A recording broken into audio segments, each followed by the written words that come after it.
بسم اللہ الرحمن الرحیم نحمدہ ونصلی علی رسولہ الکریم اما بعد فاعوذ باللہ من الشیطان الرجیم بسم اللہ الرحمن الرحیم واذکر فی الکتاب ادریس انہ کان صدیقا نبیا صدق اللہ العلی العظیم۔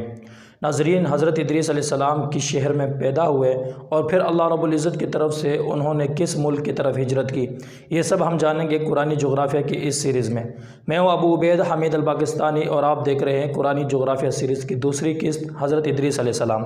حضرت ادریس علیہ السلام کا تذکرہ قرآن مجید میں دو مقامات پر آتا ہے۔ پہلا مقام سورہ مریم ہے، جہاں اللہ رب العزت نے ان کے حوالے سے فرمایا کہ وَاذْكُرْ فِي الْكِتَابِ ادریس اِنَّهُ كَانَ صِدِّيقًا نَبِيًّا۔ دوسری مرتبہ سورہ انبیاء میں ان کا تذکرہ ملتا ہے، وہاں اللہ رب العزت نے فرمایا وَإِسْمَاعِيلَ وَإِدْرِيسَ وَذَا الْكِفْلِ كُلٌّ مِّنَ الصَّابِرِينَ۔ ناظرین، حضرت ادریس علیہ السلام کا شمار قدیم ترین انبیاء میں ہوتا ہے۔ حضرت آدم علیہ السلام کے بعد حضرت شیث علیہ السلام کو اللہ رب العزت نے منصب نبوت سے فائز فرمایا۔ ان کی وفات کے بعد لوگوں کے درمیان فتنہ اور فساد شروع ہوا، یہاں تک کہ لوگ شراب نوشی کے مرتکب ہوئے اور زنا میں مبتلا ہوئے۔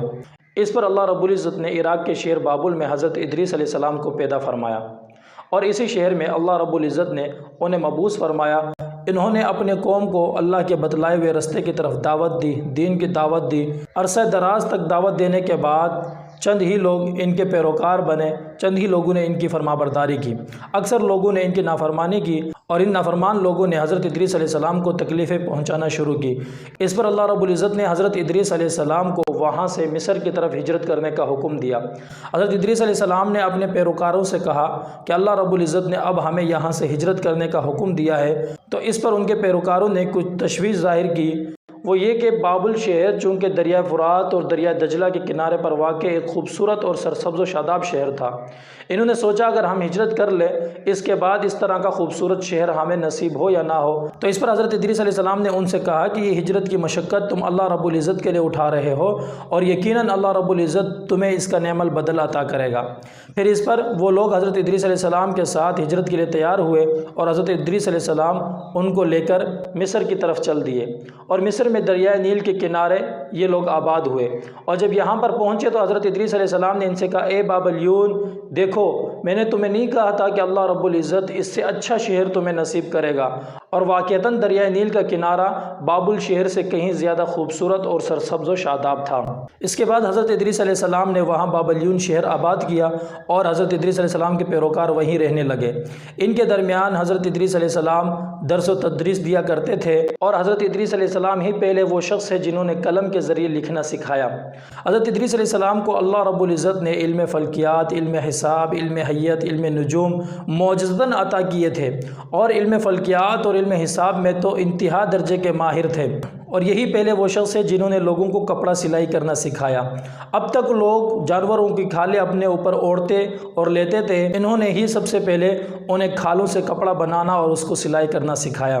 پیغام دین کے علاوہ تہذیب، سیاست، تمدن کے بھی ماہر تھے، یہاں تک کہ انہوں نے 200 سے زائد شہر آباد کیے۔ اور جہاں تک ان کی وفات کی بات ہے تو اس حوالے سے مختلف روایات ملتی ہے۔